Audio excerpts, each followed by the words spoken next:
This is a first, Todd and Andy. I'm going to say good evening, everyone, Wow. and welcome to Kids Plus Live, a very special Monday night back to school edition. I am your co host, Kids Plus Communication Director Chad Herman, along with. Dr. Todd Wallin, how's everybody doing? I think they're doing pretty well because it's evening. It's nighttime. It's got an entirely different vibe.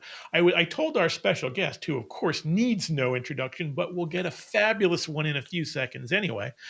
I told him this morning that black tie was optional for this evening event, but that pop culture references were required. We know he always brings those, along with the evidence based infectious disease brilliance, insight, and analysis. Ladies and gentlemen, right there he is. You know him, you love him from another secure and undisclosed location.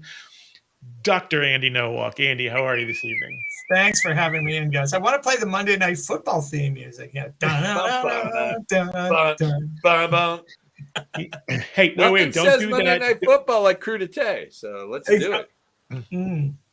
You've been waiting to bust that one out. Now, we can't do the Monday Night Football music because Todd and I, Andy, I'm guessing you weren't watching on Friday, but Todd and I did some what they used to call in the Charlie Brown Christmas special, if you look at the fine print in the credits, graphic blandishment. We did some graphic blandishment and we did some humming. And I discovered at some point that part of the video was muted by Facebook for copyright infringement on music. You're joking. Yeah, I think we did the 2001 theme, did we not? Like, I don't know what it is. I don't care. There is, I mean, I know Todd takes vocal lessons, but I don't think there's anything in the world that I could hum that would infringe anyone's copyright. Maybe their sense of good taste, but certainly not their copyright. Isn't the guy who wrote Zoe Sprach Zarathustra dead too? I mean, yes, but I'm sure there's somebody somewhere else. Yeah, that's true. Anyway, see, we're already down the rabbit hole. My apologies, all my fault.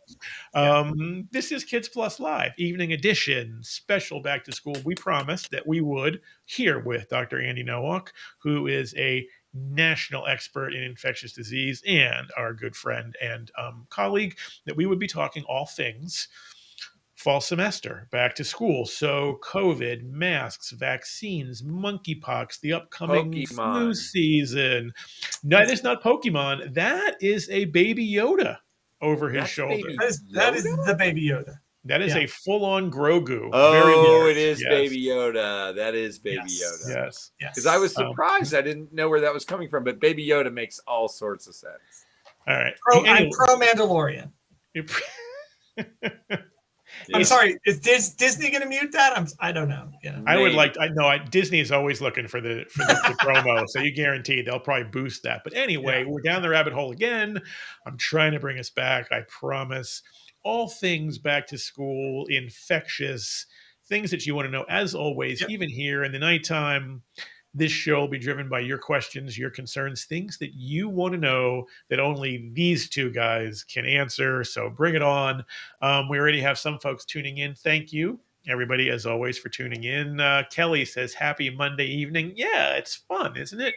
And Annie Banani, thank you as always for watching. Annie, and you too, Kelly, you two of our most faithful viewers, says, wee! And I'm hoping that the authors of the Three Little Pigs won't sue us for copyright infringement for saying that either. Andy, there are a lot of questions for you, man. A lot of questions. Chad, where do we start with this? Like, should we just... I don't know. Give me one more second because Nicole Patel has jumped in and said hello. Hi, Nicole. Thank you as always for watching. She says, I know today has been the longest Monday in the history of Mondays, but is it fired up Friday already? Todd, is it fired up Friday already? I'm, much like Dr. Bruce Banner, I find myself lately always angry. So, I got to tell you, just while we're on superheroes briefly, I just stuck my head into the CFO's office today, and I looked at him with a somewhat of a disturbed look, and I'll ask the same question to you two. Is Captain Marvel just too strong as a character? It's just like, it's almost like you can't have her because like she's always off doing something because she's essentially Superman. I mean, I'm sorry. I just had to ask the question. He looked at me and said, "I don't watch the Marvel." He said he didn't finish watching the Marvel film. It's expecting rigorous attention to the rules of the universe has never been comic book movies' best feature. I was a big fan of this of the Doctor Strange movie before it came out because Sam Raimi directed it, and you have a super villain witch who can turn people's mouths inside out, crush their heads, and in the final climactic scene, of course, how does she battle her main enemy? She fist fights her, because if you're a super powered villain witch who can do all the magic, when it comes down to it, you take them on with your fist because that's the way you win. So right there. I need to interrupt and first say, Christy Nicole jumps on and says, "Hi, first time viewer here." Hello, Christy. You are in for a treat. We have gone down a bit of a rabbit hole, and Courtney, hello to the happy Monday you provided. Yes, go ahead, Jed. It's the third time we've gone down a rabbit hole. You have taken us down all three, and I loved how I was literally ready to say, "Oh my gosh, we have a first-time viewer. Let's say hi to Christy." And as I'm pursing my lips, you take us down the Captain Marvel rabbit hole. But then, as only you can do, it's one of the things that I love about this. Todd takes down the rabbit hole, then comes back and says, "Now let me interrupt and say Christy is a first-time viewer." You interrupted yourself, man. I want to get back to Captain Marvel because I have some very strong opinions on that and Okay. Andy's point about how the rules of engagement never seem to in the midst of great combat, these superheroes seem to forget 3/4 of their powers and only use their fists. But we have first-time viewers, we have comments, we have things to get to. So let's get to this and then get back.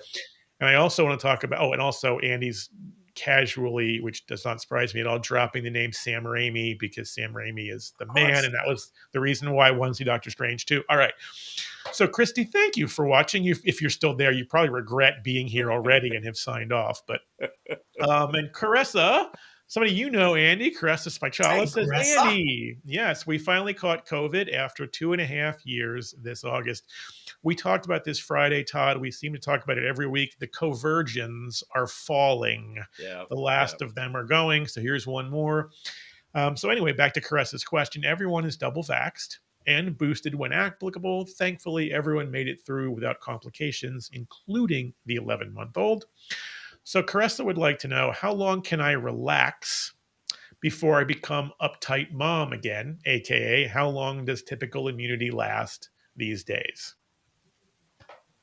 Well, I think, we don't know for sure because there have been so many moving targets here, but we certainly know that people who are multiply boosted have really good immunity. That protection, because the vaccine that we're using, remember, is still designed against the OG strain of COVID. That protection is much, much better against severe disease than it is against infection anymore. There's still protection against infection, but it's better against severe disease and hospitalization. That having been said, either when you have just been boosted and you have maximal antibody responses, or sadly, Caressa, when you and the family go through a bout of it, made much milder by the presence of vaccine protecting you, that protection is probably good for a couple of months at least, especially if the strain isn't varying. Because remember, we had a long stretch of the Delta strain, which was here for a while. And so if you had Delta, the homologous strain was still here, so you get pretty good protection. And then we went through Omicron, BA 6, 7, 8, 9, 3, 7, 4.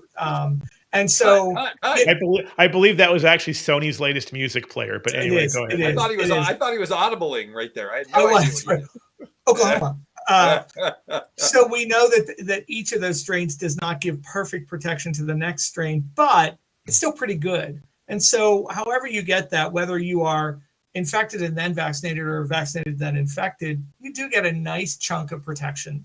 And so, Caressa, you can relax for a bit, and then hopefully, what I'm keeping my fingers crossed in is the superb infectiousness of BA.5 is going to have it stay the dominant strain. And when some of the bivalent vaccines come out that have, for the very first time, mass boosting against the strains that are actually circulating, which I want to emphasize to people.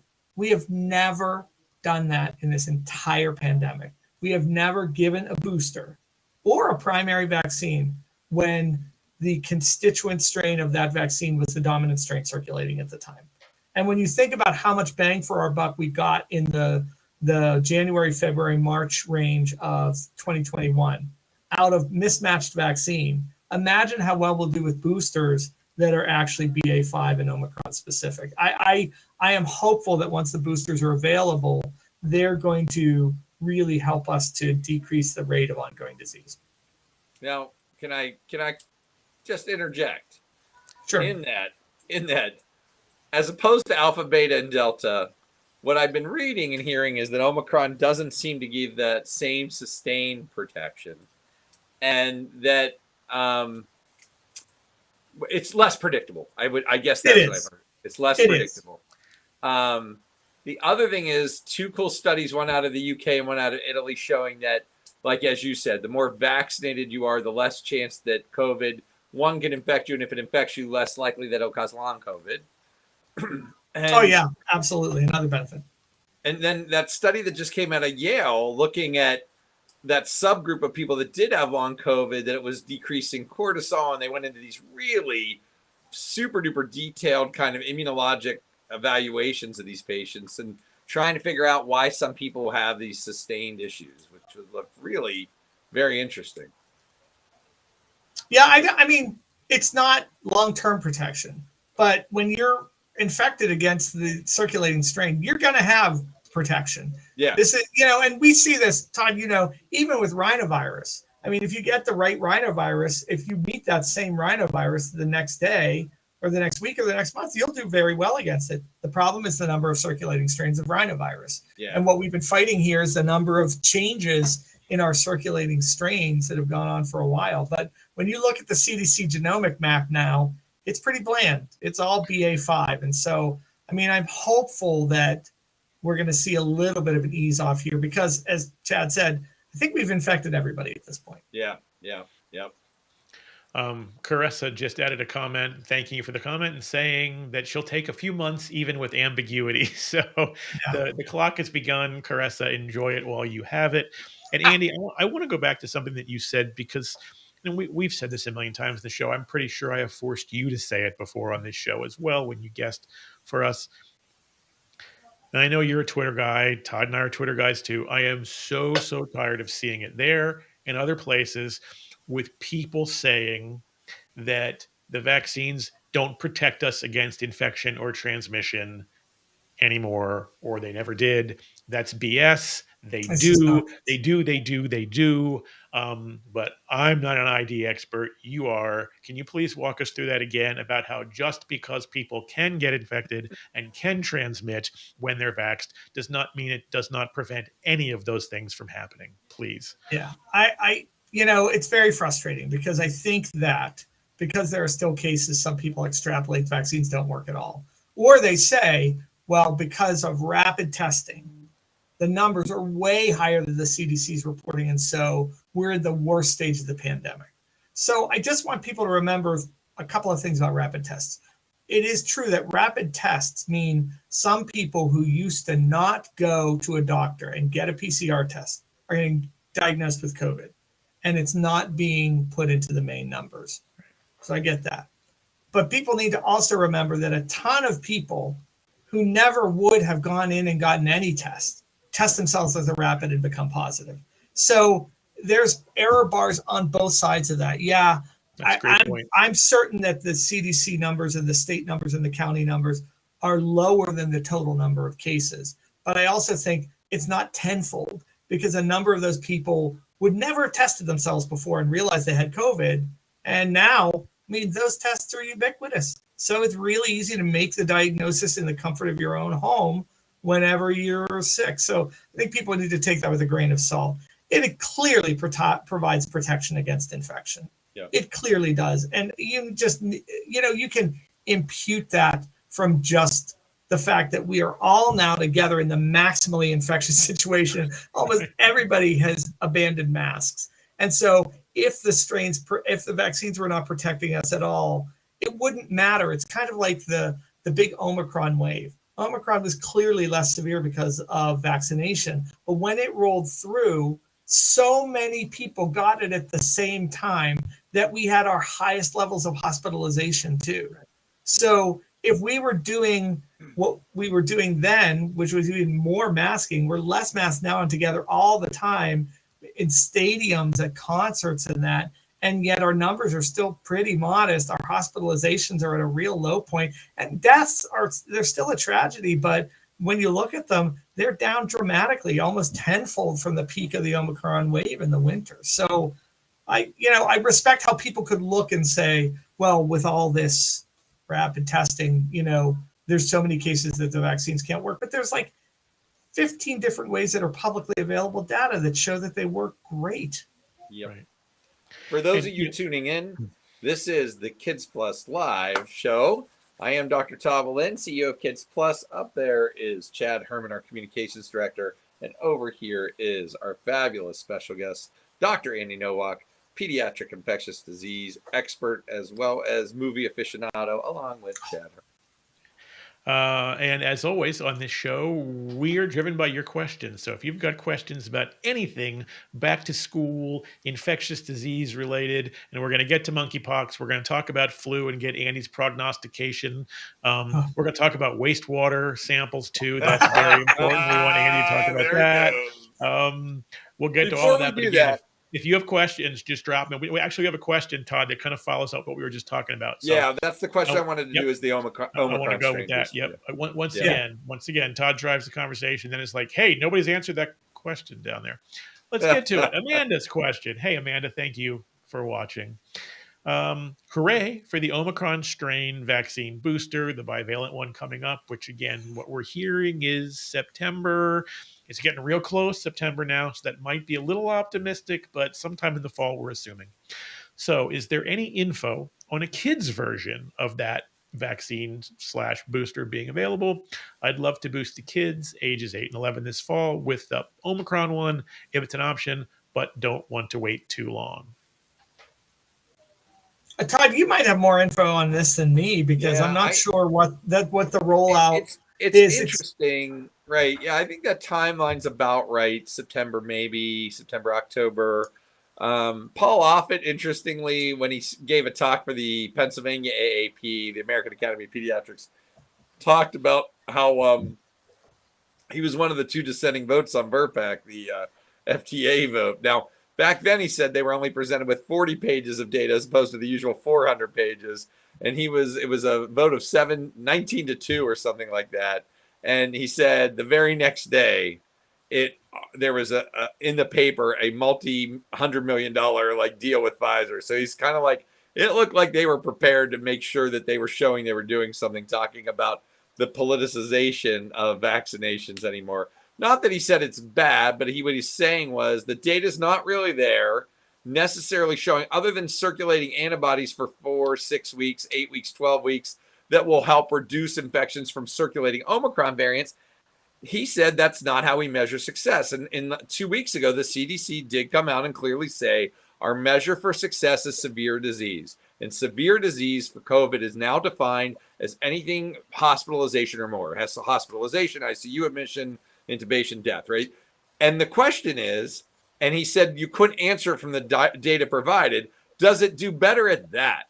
Because he said, even if it gives you a little extra, a few weeks or months of decreased Omicron infections, is it really reducing the overall disease? And he said, at least this was about a month ago, 3 weeks ago or so. And he said at that point, he didn't think that could be answered with the data given. So as for approval, though, it should be soon. He's correct. I mean, I think that we don't have a ton of data, but sort of like the flu every year.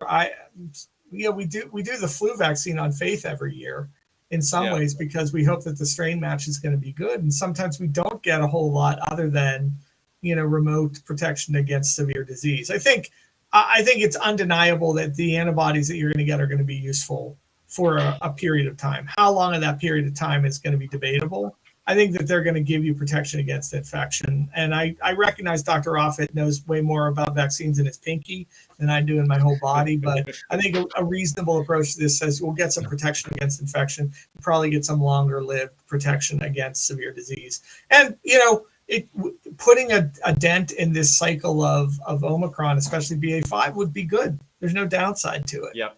Less transmission means more people get to go to work.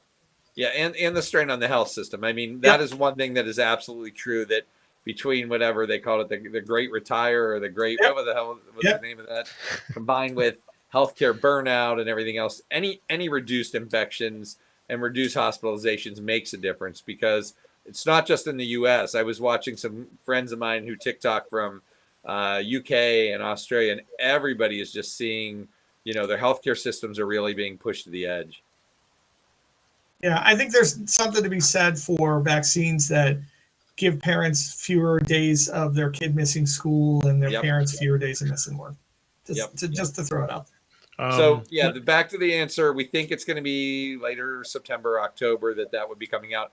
The question, Andy, that I've seen come up that we'd like your answer for is people saying, do I get the booster now, or do I wait a month or so if I'm up and ready for a booster, but I know an Omicron one's not that far away? And I stuck with the answer, which is get the booster you can get, but Yeah, I mean, I think that there's no right answer to that. As we get closer and closer and closer to the Omicron booster, I might say wait a little bit of time, but I think that there's never a downside to getting the booster now, because you are going to get some bang for your buck from it. I'll be happy when the boosters are available and we can start to vaccinate some folks. I'm going to jump slightly out of order on the questions because we've got another kind of vaccine question that nicely piggybacks on the last one. Once again, everybody, thank you for watching. This is Kids Plus Live. I am Chad Herman, your co-host, along with Dr. Todd Wallin and the amazing, the indefatigable, the always totally super cool Dr. Andy Nowak, local and nationally renowned infectious disease expert affiliated with some place that we can't name. Here's the question, and it comes from Christy. Thank you for watching, Christy. Do you have any idea what boosters are going to look like for the under 5 crowd?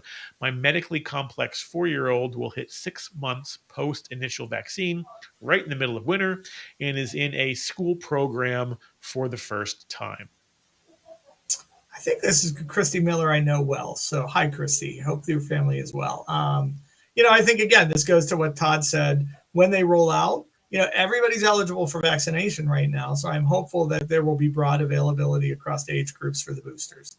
I think that will be my hope. We're all, hey, Christy, we're all struggling a little bit for information because, as Todd had mentioned, they said probably September. And, last time I checked, I'm checking the date. September's 2 days away. So, we're all dealing with a rapidly moving target. I will say they're huge mega corporations making a lot of money from medical products, but they've been forced to turn these things around in a way that is historic in its precedent. So I have a little bit of compassion for them, but I'd still like to know when the damn boosters are coming. Yeah.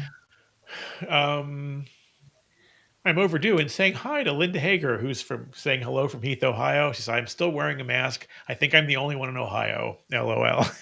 that was actually confirmed. We had some journalists over there, and she is the only person. The last person in Ohio with a mask? Yeah, yes. I heard that. Yeah. Congratulations, Linda. There's a prize on the way to you even as we speak.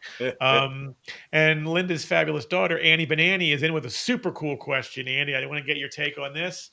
Can you tell her something super creepy and gross that kids can catch at school?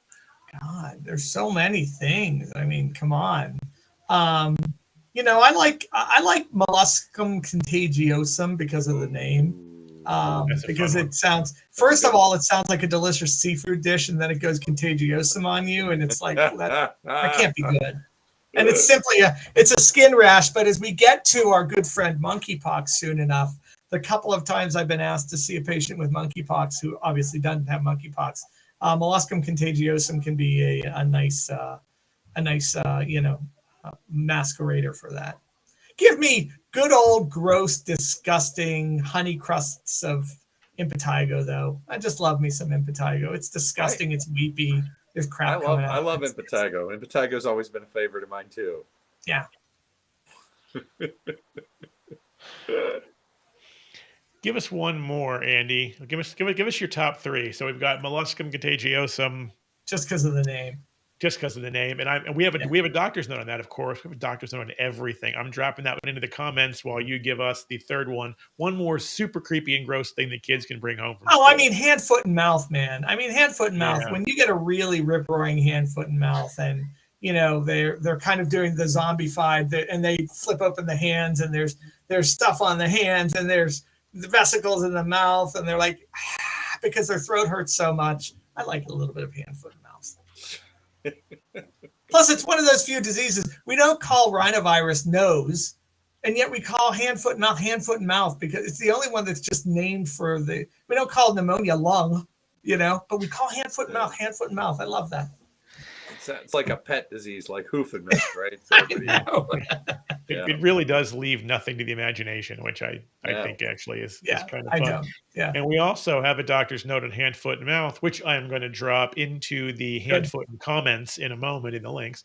All right, Andy, you gave us a pretty nice segue with molluscum and contagiosum right into monkeypox. There's things we need to cover. It's 8:28, time to go there. Yep. Todd and I have teased your very strong and somewhat controversial opinions on this on the show before, but now we have you here to talk about it directly. So the number one question, of course, is, oh my God, monkeypox. Oh my God, back to school. Do I need to worry? What's the problem? Yeah. Give us your take, please. Well, I want to just first let's start with myths, because there are so many myths about there. And, do we like busting myths on this show, Todd? We are. Yes. No, we're busting myths, not the other way around, because, again, we want to avoid copyright infringement. But, I think when monkeypox started in the environment we're in, everything looks like COVID when you've had COVID in the world for the last couple of years. So I think the Twitter and internet Illuminati really were like, oh my God, we're done. This is oh my gosh. And I just want to point out that the United States is up to, I think, 17,000 cases of monkeypox. And I remember reading some stuff early on. It was like, it's doubling every day. In a month, it'll be like COVID. I looked that at 3 months into COVID in the United States, which we'll call generally around April of 2020, with everything shut down, we were logging about 25 to 30,000 cases a day, not total over 3 months a day. So first off, this is a very slow moving, very contained infectious disease outbreak. Number two, the facts are the facts. If you go to the CDC website, you can just go and look at who's getting this by age. They have things called charts that have things called data in them, and they don't lie. So there have been about 15 to 20 children over the period of these 3 months who have been diagnosed with monkeypox, out of 17,000. So what we're talking Andy, about, it made it into a child care daycare. Oh my God! It did. And what happened, Andy? Nothing. So again, we've been testing this a lot, and will we in future, given the fact that it's in the United States getting introduced, will we see an occasional couple of kids linked who get it? Yeah, the two kids at that child care who had monkeypox, mild, I'll point out, certainly raised that concern. And then they did the natural experiment. We've been doing natural experiments with COVID the whole time. We've discovered it's ridiculously infectious. We still don't have any real evidence that this is transmitted by any other route dramatically than direct contact. And that's why a lot of these cases stay in adults who have risk factors. And by far and away, the biggest risk factor of all remains direct contact with someone who had monkeypox. And you may read stuff on the internet. Well, there are cases of people who didn't have risks or contacts. It's very, very few. And every time I hear that, when it's such a minority and it doesn't become more generalized, I wonder if we dug a little bit deeper into that and took a real good history, we might find a tenuous connection with something. So as parents, yes, monkeypox is a thing. No, it is not rampant in the pediatric community, nor do I expect it to be. Yeah, the testing is hard to get, but it's not as hard as it was to get just a month ago. And we're able to get it with reasonable turnaround time. The vaccine and the therapeutics, they're turning them out faster and faster so that if we ever see it in kids, which I have to be honest, I've been wrong about a lot of stuff, but it doesn't seem to look at all like the contagiousness of COVID. I don't, if we see it in kids, we'll probably have some therapeutics available. And it's not COVID. Remember that COVID, if you go to the CDC website again, flip over from monkeypox where no kids are infected and flip over to COVID, in 2 years, we've racked up 2,000 dead children.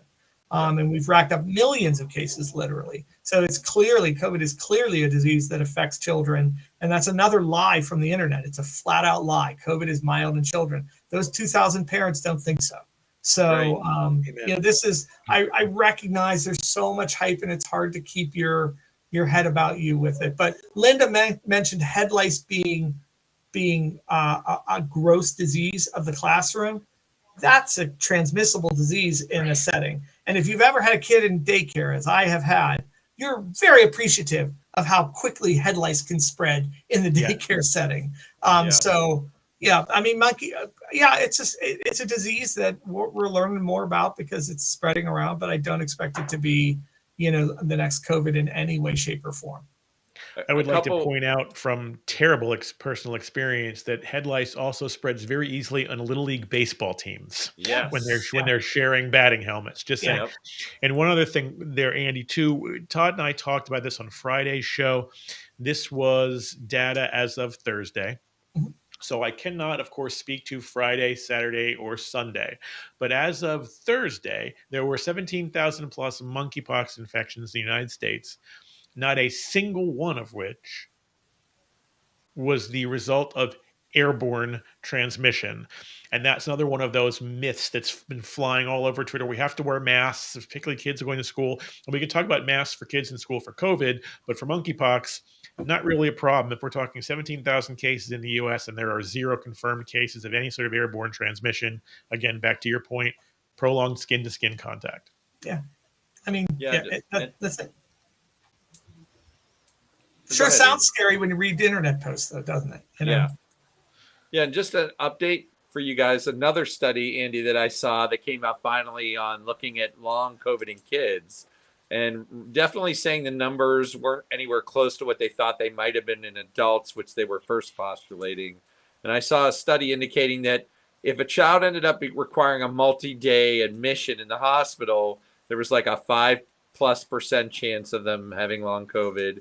And if they were able to be discharged back home or not need to go in, it was down under 1%. And again, the more vaccinated, the better at stopping long COVID. And then a myth to bust, just so we're clear on it, that monkeypox, again, is not a sexually transmitted infection, but is spread through prolonged skin-to-skin contact, which, as Chad said last week, if you're doing it right, you probably should have prolonged skin-to-skin contact. Right. So we want to be clear that, go ahead. If you're doing sexual activity right, there is prolonged skin-to-skin contact. Yes. Let's be clear on that. Yes. And while it definitely was clearly hitting and still hitting in a big way the category of men having sex with men, this is not a sexually transmitted infection nor something that could be spread to other people if there was prolonged skin-to-skin contact. So just want to update you guys while continuing to bust myths. This is not I would agree. I think there's a lot, as always, when a particular infection comes up in a demographic group, there tends to be a lot of stigma and there tends to be a lot of stuff thrown around. I mean, this is about close contact. And if you came up with lots of other close contact situations outside of MSM and you introduced enough monkeypox into it, you'd see other cases too. But we have a defined risk factor. And so if you are looking for something to ask about, you want to ask about that or contact with someone who's had monkeypox. Those are the risk factors now. We're watching it closely, but I really, at least for now, and I was wrong 50 million times on COVID, but at least for now, I feel very comforted about the dynamics of this and how it's performed so far. And I think that in Pittsburgh, does your kid need to wear a mask at school to prevent monkeypox? No, they don't. Right. For COVID, that'd be part of your calculus. But I would agree with monkeypox. Absolutely. That's Absolutely. not the reason. And Andy, I will say, in spite of the World Health Organization obviously ratcheting monkeypox up to like their highest alert level, I was just watching a immunologist I follow on TikTok actually saying that there's some good trends in monkeypox actually, as you pointed out, not spreading as fast as first predicted and Oh, yeah. maybe slowing down. Yeah. Yeah, I mean, if you look at the doubling time of the initial COVID, like I said, it's really straightforward. All you need to do is look at the COVID maps. COVID is the grand champion in recent epidemiologic history, and by Yep. this time by this point of the COVID epidemic, we were having twice as many, 3 times as many cases per day as we've had the entire 3 months of monkeypox outbreaks in the United States. There's just no doubt that this is not in the same kinetic category as we saw with COVID. And it's also monkeypox, even though it does have some differing forms in this outbreak than we're traditionally taught, it's distinctive too. And so it's easy to Yeah. make that diagnosis. Whereas the numbers of COVID cases in April of 2020, Yep. they were probably way higher than we were able to ascertain because our testing was so limited. Monkeypox immediately has a lot less ascertainment bias simply because it's so distinctive. If Andy, smallpox ever came back, we wouldn't miss that either because it's right. really distinctive. Andy, can you speak to? First it was clear. It said you can't spread monkeypox unless you have the lesions and have fever. And then you saw reports popping out saying, well, not so quick. There could be asymptomatic spread, but in fact, the likelihood is you're going to be symptomatic and sick. Is that correct? Oh yeah, 100%. 100%. Okay. This does not seem to have, asymptomatic spread was clearly a big component of a lot of respiratory viruses, but it is not a massive component of monkeypox. That's pretty clear. And Which the last thing we heard was a 10% mortality rate in Africa of apparently what turned out to be a different, more pathogenic version. But can you speak to why we're not seeing deaths, right? And all, even in kids. Well, right. Well, here's the thing. I mean, you just always have to be careful about extrapolating, what's going to happen to you from a resource limited setting. It's not pleasant, but we know that Africa and a lot of those settings are very resource limited. And as a result, what we run into is a real challenge with respect to, being able to deliver effective therapies for those folks. And so, Todd, as you and I well know, rotavirus in the United States can kill children, but does it only extraordinarily rarely. Rotavirus is a routinely lethal disease in resource limited settings. And so I think you just need to think about the exact same things. Just the ability to go to a healthcare center and receive supportive care is critical for so many of these diseases because, even when you think about, for example, the measles outbreak in 1990 in Philadelphia, which Paul Offit speaks about so beautifully, what was the major killer of children in that? It was often dehydration.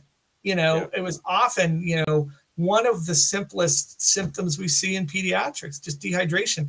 Dehydration's a killer. So I'm hesitant to extrapolate from those settings at all around, what we would expect in the United States. It's pretty clear in the United States experience, except yet again, for really severely immune suppressed, most people are probably not going to be at risk of severe outcomes. Whereas, again, I hate to compare everything to COVID, but let's compare it to COVID.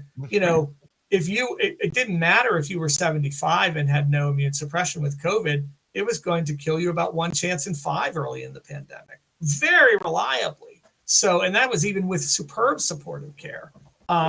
This is not that. I mean, if you want to boil down everything I'm saying, folks, this is not that. Monkeypox, not COVID. Yep. And I just want to hit 2 quick points on things that you said earlier, Andy, before we move on and back to more questions. You had talked again. That's one of the, and people keep missing this. And you talked about, the online, you talked about certain people. I'm going to talk about the news media, particularly jumping on this stuff for fear mongering and clickbaiting. one very distinct difference that makes monkeypox non-COVID is that lack of asymptomatic spread, right? One of the huge factors in spreading COVID is people could spread it, especially early on, for days before they knew they had it. Not the Yep. case. Yep. Yep. And then, Yep. secondly, those you spoke earlier of these mystical things called charts and graphs that have even more mystical things called data on them. And I have seen some from some of the early hot spots of monkeypox in the US, and they show a very clear peak, and those cases are falling pretty precipitously. Again, in the places that were the early hotspots, it continues to spread, but that is also a very good sign and not something we saw anywhere close to at this stage of COVID, where things just kind of kept climbing and climbing and climbing.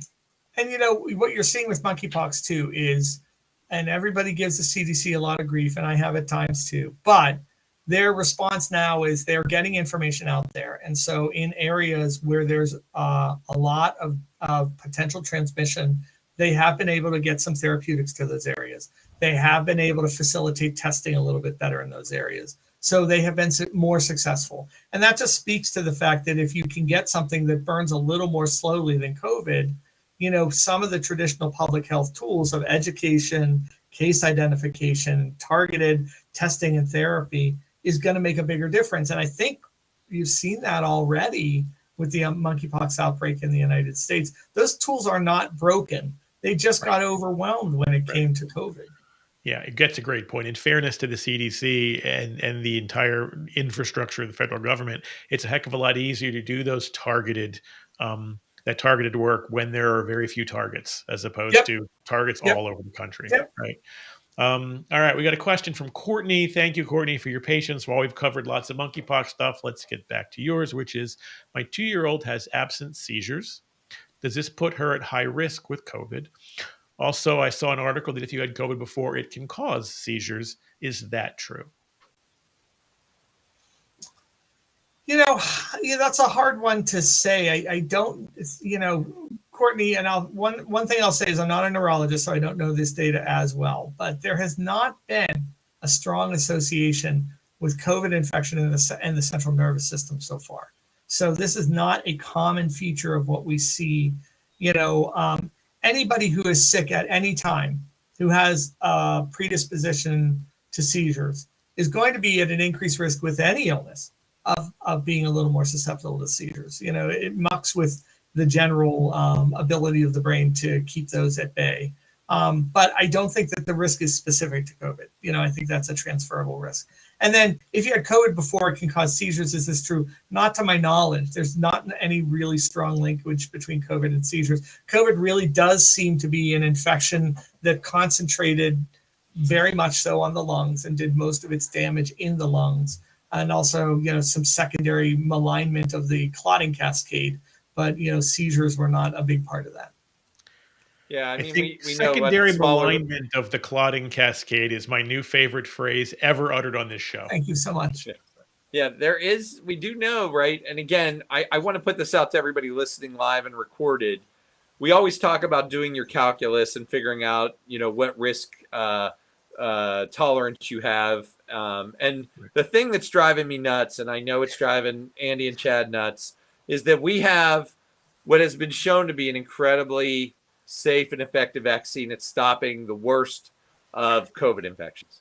And we have vaccination rates of teenagers fully vaccinated at around 59%, one dose at about 70%. 5 to 11-year-olds fully vaccinated 30%, one dose 37%. And 6 months to 4 years, Andy, is under 5%. It's like 1 or 2 or 3%. It's some absolutely pathetic number.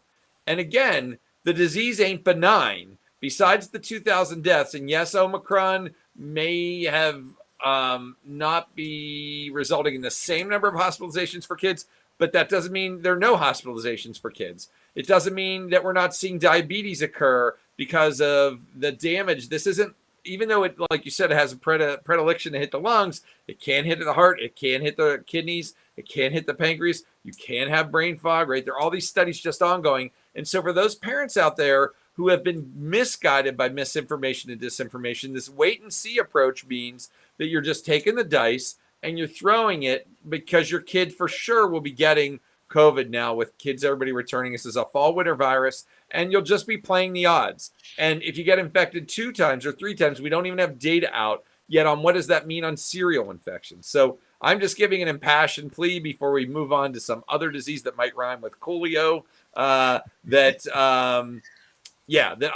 I'm pleading with people to please consider getting their kids vaccinated fully and boosted as recommended. It's safe, it's effective, it saves lives, period. And you may say, well, so few children have died. Well, a lot fewer of them would have died if everybody was vaccinated, to be just blunt about it. Yep. Amen to that. And on that point, Andy, before we move on, Todd and I talked about this on Friday, and I'd love to have your take on this quickly too. You talked about the numbers, over 2,000 dead since the pandemic began in children. 2,000. Right. We vaccinate kids against other diseases routinely as part of the vaccine regimen that kill fewer children per year significantly than COVID does, right? And since in some cases significantly fewer. And to Todd's point, those numbers aren't at 5% in kids up to age 4.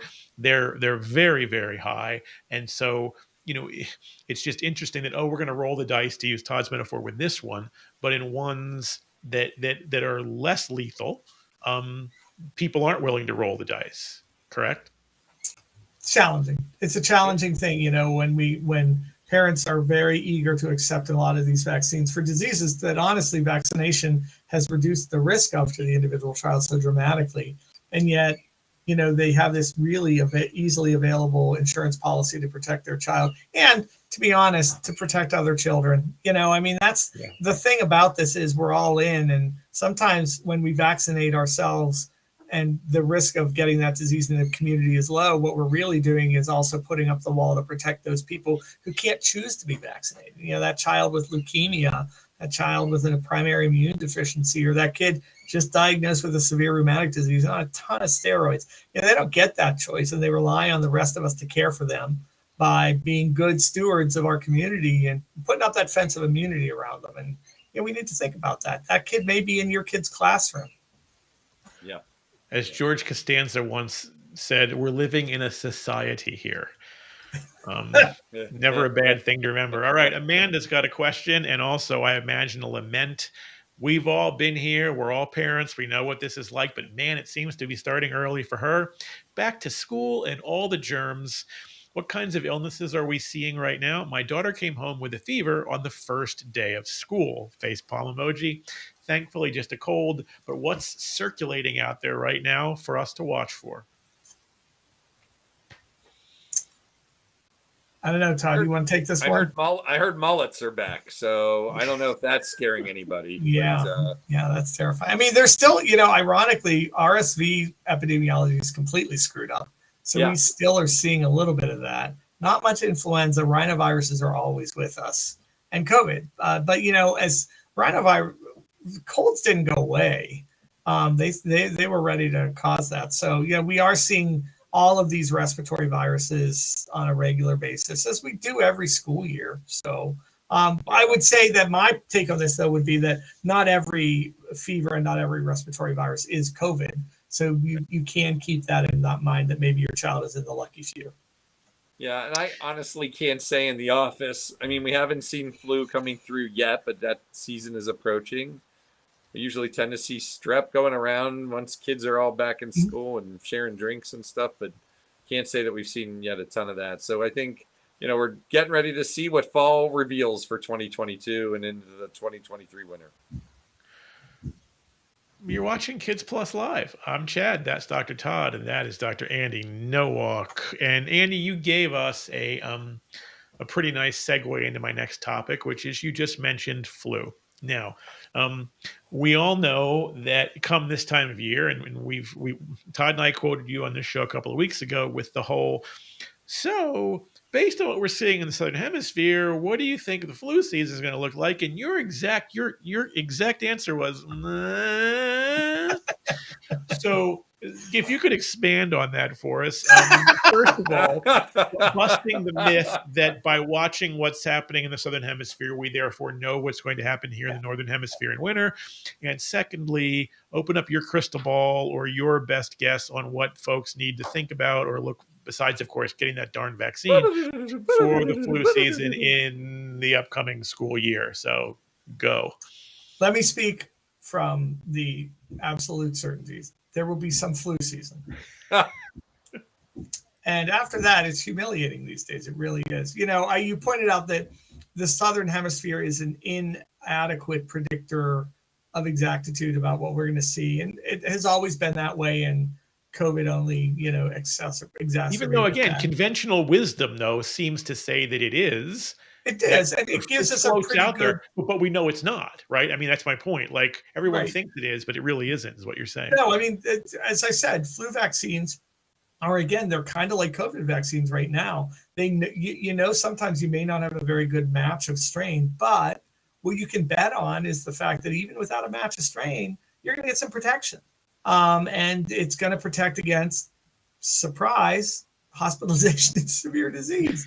So, it's great when we have a perfect match. And I think, I bet it'll take 4 or 5 more years before we get back into a more regular and, understandable pattern of flu and RSV transmission and cycling.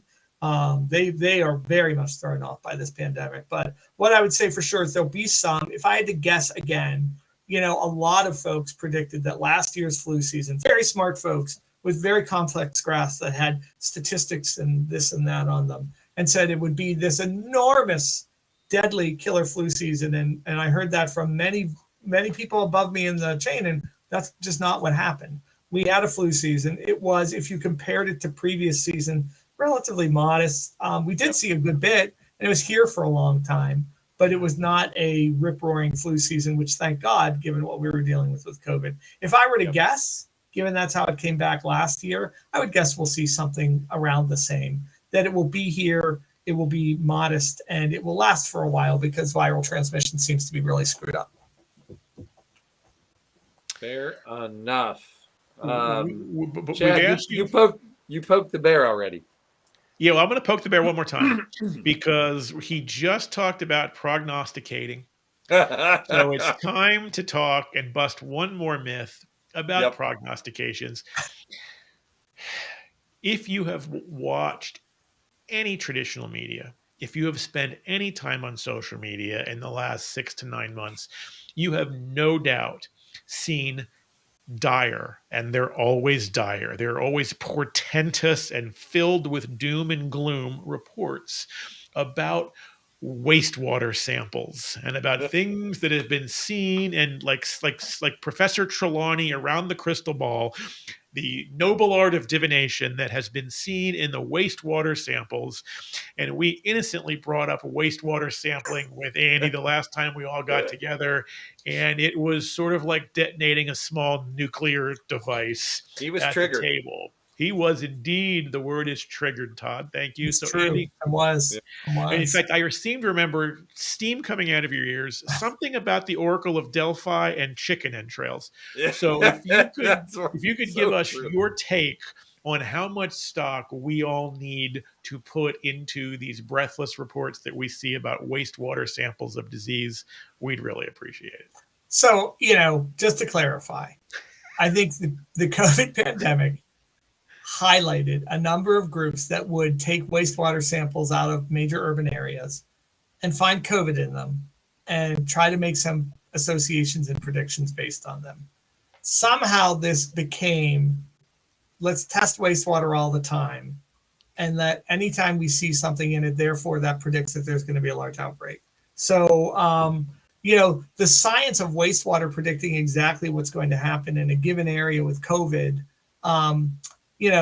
is sometimes full of what wastewater is full of, let's just say. It is a developing field trying to make those associations, but it's pretty clear there's not a strong association there. And then, when you've seen some things about polio, I too was concerned about seeing a case of polio come up in the United States again. But again, why did we see a case because of the wall of vaccinated people around that case. And where did we see that case? In an unvaccinated person wandering around in a community that really did not want to vaccinate anybody.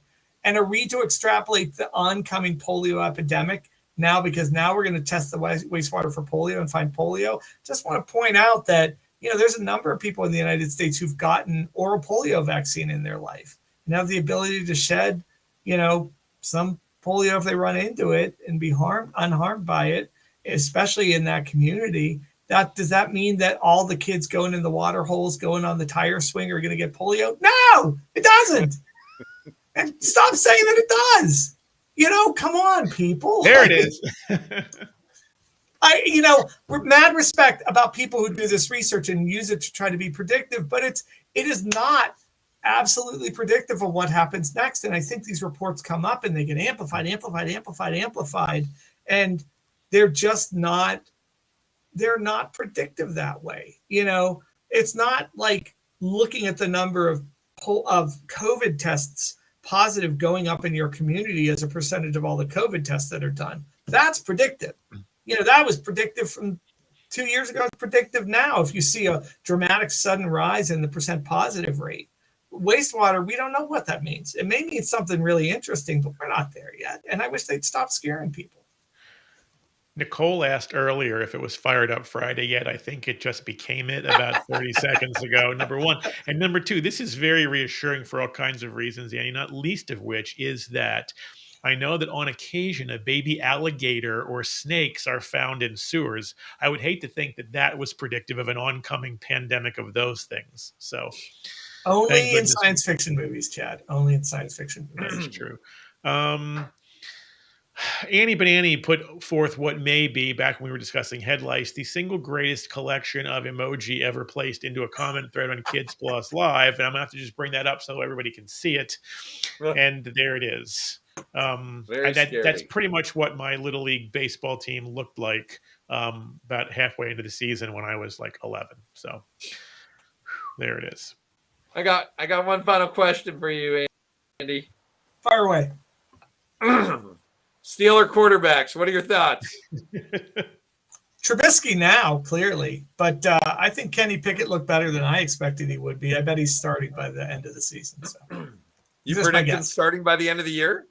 Well, I think he'll have opportunity because that offensive line will provide opportunity in an angle to Mitch Trubisky. But yeah, we'll see. I'm as I was saying to Chad, I'm an eternal Steelers optimist. So I'm pretty pleased with the stable of quarterbacks that they have. Well, Chad will scold you for even uttering those words because he will tell you of the plight of the Eagles fan and poo-poo you into shame for even talking about struggling as a Steelers fan. Oh, buddy, I'm a Pirates fan, and I'm there is no greater struggle than that. There is no question. And I will say that it just the exact opposite. Not that anyone asked about the Eagles, but I'm going to say this anyway. My confidence going into the season is exactly because our it's the opposite of Andy's cautious optimism with the Steelers. The Eagles probably have the best offensive line in football, and in fact, probably have the best backup offensive line in football. And when you are that strong on the offensive line, everything else works and kind of follows pretty well. And I'm going to agree with Andy. I think Trubisky starts for a while, and either because he is just decimated from getting the pass rush on him all the time, or because they're just going to turn it over to Pickett. I too think we will see him start sometime before the end of the year. All right. And that stays on theme too, as we talked about the fall semester. Football is in the fall semester. That happens. That's where we are. So we have covered all the things that we promised to cover and a few other things as well before we wrap it up, because we are about out of time. And thank you everyone, as always, for watching, for your questions, your comments, and your critter-filled emoji. Annie, we appreciate that as well. Anything we didn't cover that you gents, you guys are the MDs, that you want to talk about or mention to folks who are in the process of sending their little ones back to school for the fall semester? Words of wisdom. Doesn't have to be clinical. Just, you guys are parents too. Parental wisdom, clinical wisdom. What do you have for the start of a new school year? I mean, I'll put in my plug, which is the same thing we've been talking about the whole time. one of the things that lagged during COVID was visiting your pediatrician, family medicine doctor, or other provider for your routine vaccinations. Now's a great time of year to have that as part of that school physical. Make sure you're caught up on everything. Make sure that 3-year-old or that 2-year-old who may have gotten behind gets back together and gets back up on them. There's no greater thing you can do for your child. Amen. Yeah, I'll agree with vaccinate and boost is recommended.